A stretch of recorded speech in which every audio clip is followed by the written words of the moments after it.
Happening right now on Capitol Hill, explosive testimony underway at a House hearing on the Biden family's alleged influence peddling.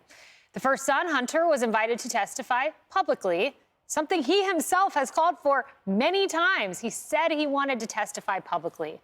But when the hearing started, his chair was empty. Hello, everyone. This is Outnumbered. I'm Kayleigh McEnany, here with my co-host, Emily Compagno.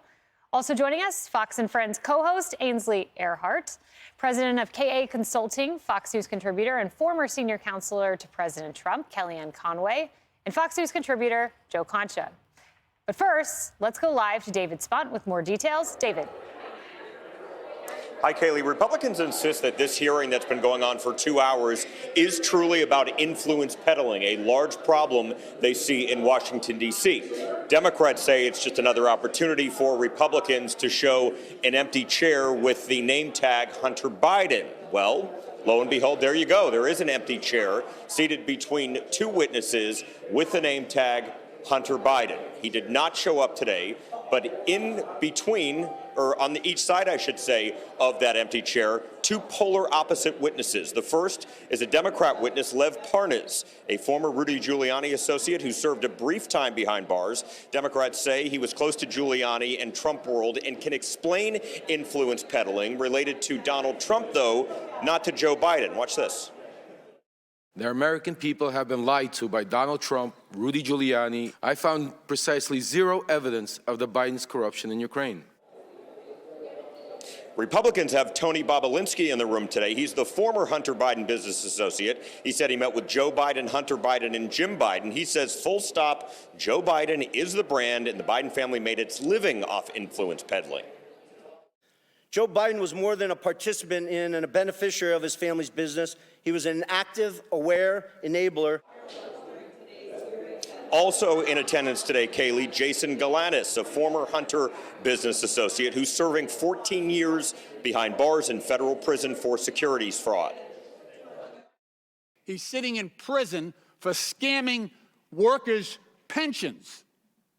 I mean, how low can you get? But Republicans say they will continue their inquiry, possibly move to criminal referrals for the Department of Justice. I will note Devin Archer, another Hunter business associate. You see the theme here of Hunter business associates declined to come today after his attorney said they only were made aware of this just a few days ago. Kayleigh. David, keep us updated. Thank you. So Tony Bobulinski began by describing himself, Ainsley, his military service, his long history with the military. He's a successful businessman. He's a very credible witness. He has no motive here in not telling the truth. And here was his allegation against President Biden. Listen. They had sort of coached me before Joe showed up to listen, we're going to just keep things at a very high level. We're not going to go into a lot of details in this meeting. And I just remember that discussion generally because it just struck me as odd, honestly. Joe wasn't in the White House then, that they were sort of framing it that way. And then Joe showed up, walked through the lobby of the Beverly Hilton Hotel. I stood up to shake his hand, and we sat down and spent 45 minutes to an hour going through my background. You met with him that long? Yes. This wasn't a handshake, a 2-second discussion about the weather. This was a 45-minute long meeting to an hour where we talked about a lot of stuff. If Joe Biden was not involved in his son's business dealings, why, after flying all the way across the country to the Milken Conference, where there is next to Davos, is probably the biggest conference in the world, why would he take 45 minutes out of his night? It wasn't a 10 a.m. meeting. It was 10:40 in the evening. He's an elderly man, flew all the way across country to sit with me for 45 minutes to an hour. He raises a great point, Ainsley. Yeah, he does. He absolutely does. I have so many questions like he does. Why? This is what I wrote down this morning. Why would Biden care about this prosecutor getting fired in Ukraine? Why would his son be on the board of Burisma when he's addicted to drugs?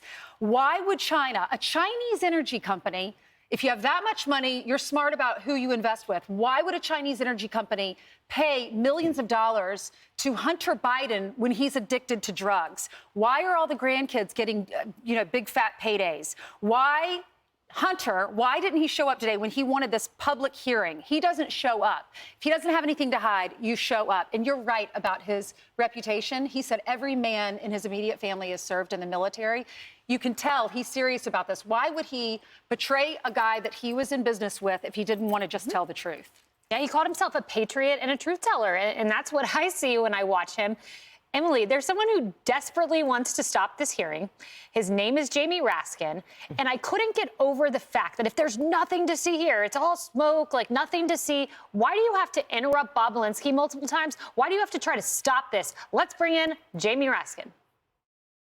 Hunter Biden's defense attorney, Abby Lowell, weaponizes letters to Congress to try to smear my name Mr. and Chairman. misstate the cold hard facts Mr. Chairman. in an attempt to save his powerfully connected client and his father. Mr. Bobulinski, please proceed. Okay. Please proceed. Yes. Just 2 points. One is I believe Mr. Bobulinski went over 2 minutes, 14 seconds. I see that we now have a witness appearing remotely, and I thought that witnesses were required to appear in person under the rules adopted by the majority at the beginning of the Congress. And do we have a new practice with respect to that rule? I mean, just let the witnesses speak, Jamie. There's nothing more disrespectful than an interrupter. I have seen it firsthand with Jamie Raskin. He never fails to confirm that everything is always about him. That's just one example of why I hold no respect for him. So I want to go back to Tony Bobulinski for a second, because he raises a very important question, which is why, if the Bidens act above board, if there is nothing to hide, why have they continued to engage in such deep-seated lies, such deep-seated denials in terms of transcript and testimony? Why are they perjuring themselves over and over again? Not just slight, it's not this, but actual lies. If they have nothing to hide, to your point, show up and also just tell the truth. And he goes through line by line. He gives 3 really important examples of perjury that Hunter Biden has engaged in, including timelines. He said, well, he says he started work with CEFC in spring of 2017. I was with him at that time when he was shouting to them about paying him for years prior of work. He said he's maintained that the President Biden, vice president at the time, never met with business associates, not once. I met with him. I was a business associate. He talks about the money and threats and demands Hunter Biden made of CEFC, and he goes through line by line. And think about how the Biden family has sought to impugn him and his credibility in his testimony. It's that he is, they say, a convicted felon, that they say he's been charged with things. And that's how, as you saw earlier, Democratic congressmen and senators say that same thing, ascribe it. But Hunter's the same. So don't throw that stone unless your glass house isn't made of glass. So shouldn't they then take their own advice and say, well, Hunter's a convicted felon too, so I guess nothing he says is worth a dang anyway? Kellyanne, it's clear that Biden did not tell the truth, right? Yes. The evolving story of I was not involved. Devin Archer said he was on speakerphone 20 times. So there's a lot here. But the question is, does this move the needle with the American public? It does. I'll tell you why. Joe Biden hasn't built up the grace and the goodwill with the American public. They don't think he's handling the issues they say are most important to them and their families particularly well. So I think if you can excuse a leader's conduct because they're actually delivering for you, we've seen that in the past, right, left, and center. That's not the case with Joe Biden. I think people looking for an excuse to vote against him now have a reason to vote against him. But I want to back up. If you want Hunter Biden to show up at your hearing, you can't hold him in the morning. And also for Bob Alinsky, Bob Alinsky says that every man in his family, immediate family, has served in the military. Every man in Joe Biden's immediate family has benefited from this corruption. And now people are under oath. And here, Kaylee, is why I think the answer to your question, will it move the needle, is yes. Joe Biden was not under oath in that debate against President Trump. Joe Biden wasn't under oath when Fox News' Peter Doocy asked him, and others have asked him, did you discuss this with your son? He's never been under oath. Now these people are under oath. They can go to jail for perjury, penalty of perjury. And so now the testimonies and the tale is very different. We're placing him at the scenes of the crime, if you will.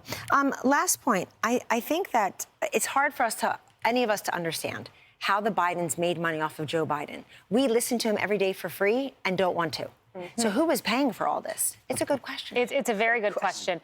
You know, politically, Joe, I mean, there's a 1-seat majority now for Republicans. Yeah. Now Kevin McCarthy's seat won't be filled. It will be filled likely by a Republican, but in 2 months. So where does this go in terms of impeachment? It goes nowhere, right? In other words, even if you get an impeachment in the House, as we saw with President Trump, you have to get a 2/3 conviction in the Senate. So this is something that it's a lot of noise right now. Speaking of noise, Tony Bobulinski was like Tyson Bobulinski, like Mike Tyson Bobulinski. I love the first line that he had. Should I allow Hunter to give his opening statement first? And we know why Hunter Biden wasn't there, right? Because he would have to defend the indefensible, and it would be like watching a human meltdown, like on a Chernobyl level. What Democrats are hoping for here is that the media will not cover this, or they will dismiss it or mock the hearings. And sure enough, during the morning, I've checked over and over again, CNN, MSNBC, they are not covering this because, well, that would be uncomfortable to the president that they serve. Right. You always bring the receipts, Joe Conchit. I know you have a lot more receipts, so save It's them up. tax time. I always keep receipts. We need to see Hunter's receipts. Smart move. Yeah. Hey, everyone. I'm Emily Campagno. Catch me and my co-hosts Harris Faulkner and Kaylee McEnany on Outnumbered every weekday at 12 p.m. Eastern, or set your DVR. Also, don't forget to subscribe to the Fox News YouTube page for daily highlights.